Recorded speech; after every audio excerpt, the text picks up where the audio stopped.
It was a sunny Saturday morning in Chicago, and Emily had a lot on her to-do list.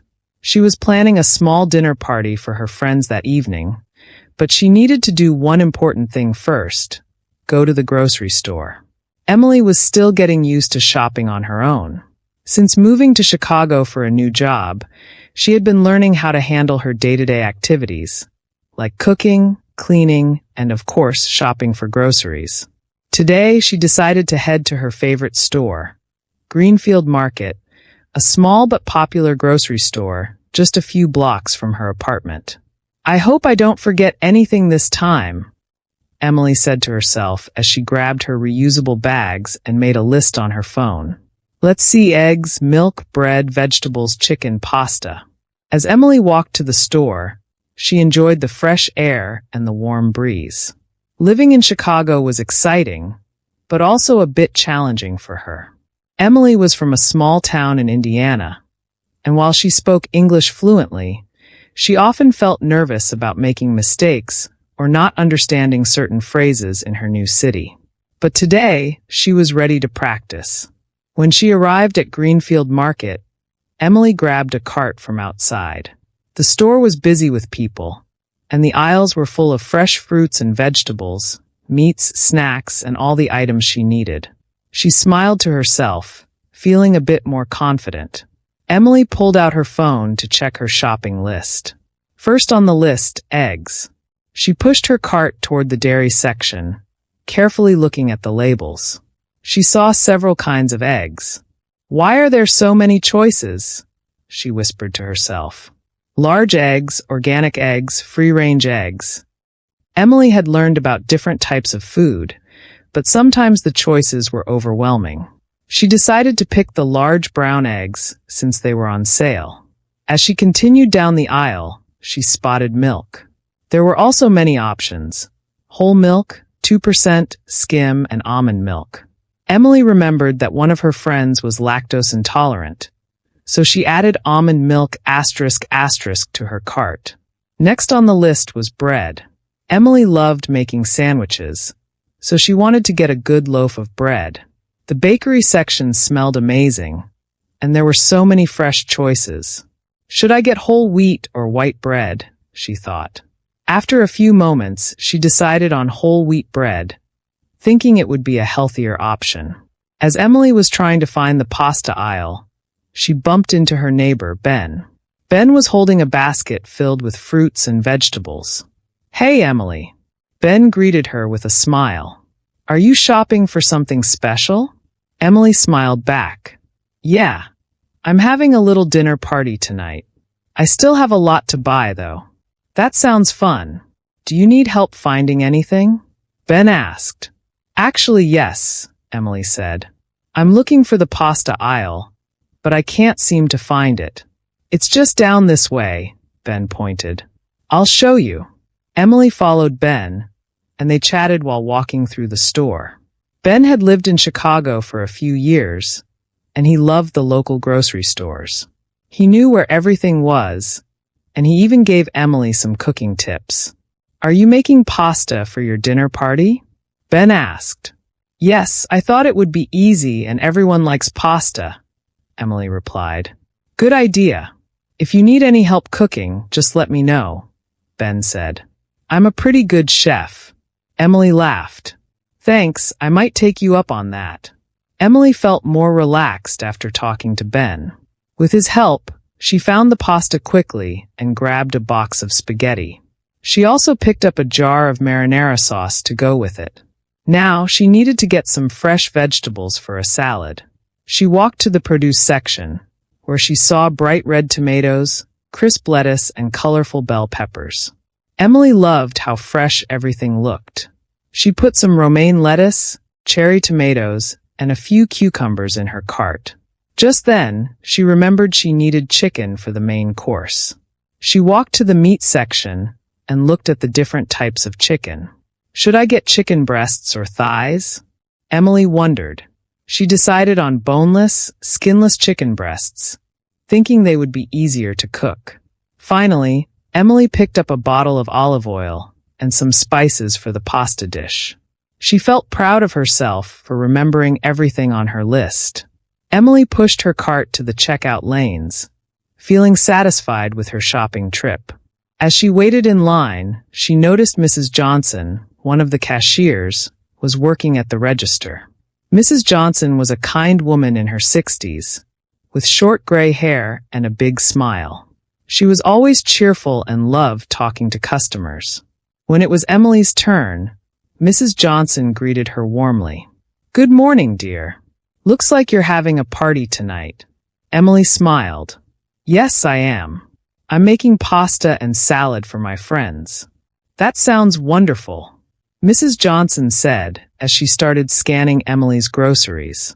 "You've got everything you need here. Are you a good cook?" Emily laughed nervously. "Well, I'm still learning. I'm hoping everything turns out okay." "I'm sure it will," Mrs. Johnson said kindly. "Cooking is all about practice. The more you do it, the better you get. And it looks like you've got some great ingredients."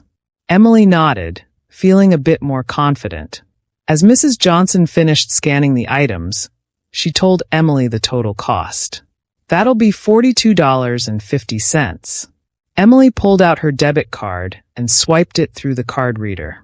After the payment went through, Mrs. Johnson handed her the receipt. "Thanks for shopping with us, Emily. Have a great party." "Thank you, Mrs. Johnson. Have a nice day," Emily replied, feeling happy as she gathered her bags and headed for the door. When Emily got home, she unpacked her groceries and started preparing for the dinner party. She washed the vegetables, marinated the chicken, and cooked the pasta. As she worked in the kitchen, she thought about how much she had learned from her shopping trip. Maybe grocery shopping isn't so hard after all, she said to herself. She realized that even simple tasks like going to the store could be a great way to practice English and learn new things. Emily's dinner party was a success. Her friends loved the food, and she felt proud of her cooking. But more than that, she felt proud of how much she had grown since moving to Chicago. She was learning to navigate new situations, make new friends, and most importantly, become more confident in herself. Shopping at the grocery store might seem like a small thing, but it can teach you a lot, especially when you're learning a new language. Just like Emily, you can practice your English in everyday situations, whether you're at the store, the post office, or even just talking with neighbors. The next time you go to the grocery store, remember to take your time, read the labels, and don't be afraid to ask for help. You might find that you learn new words, meet friendly people, and even improve your cooking skills. And who knows, you might even make a new friend, just like Emily did with Ben. After all, everyday moments are a great way to practice and grow. After the success of her dinner party, Emily's confidence grew. She realized that even simple activities like shopping were opportunities to improve her English and life skills. As she cleaned up after her guests left, she thought back to all the small conversations she had at the grocery store and how each one had helped her in some way. The next morning, Emily woke up feeling motivated.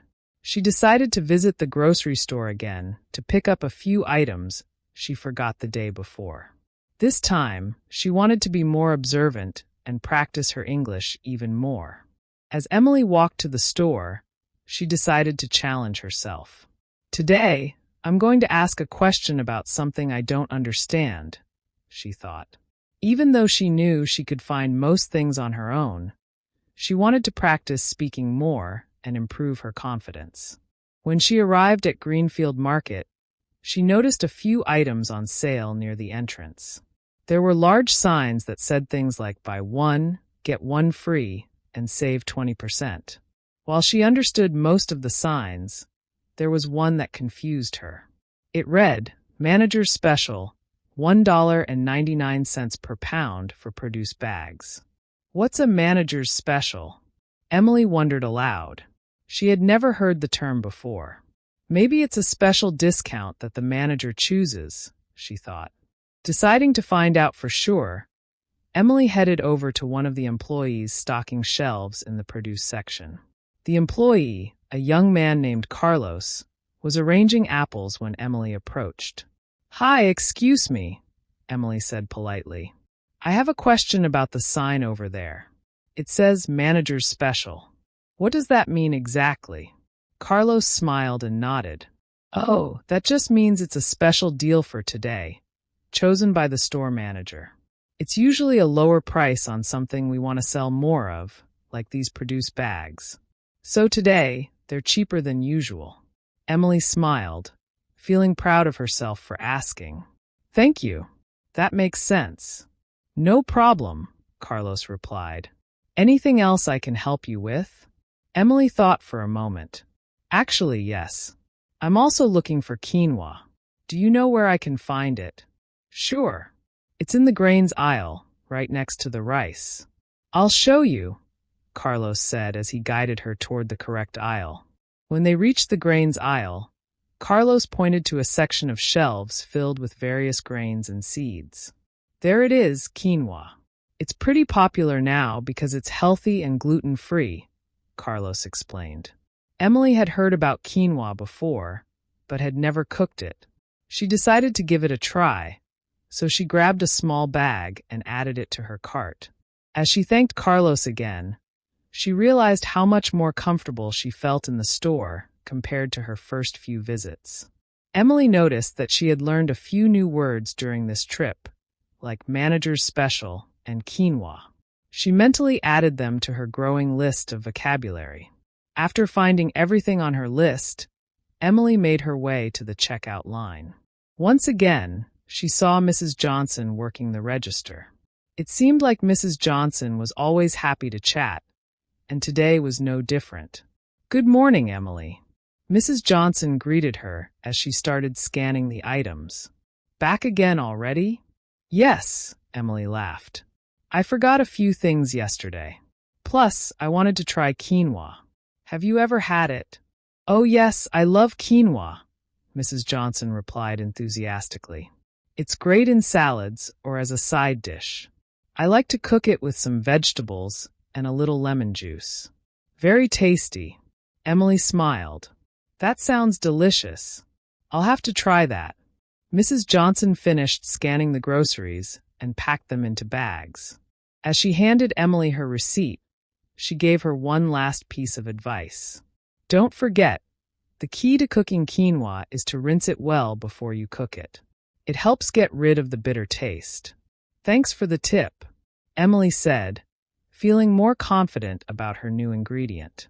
When you go shopping, try to read the labels and understand the different options available.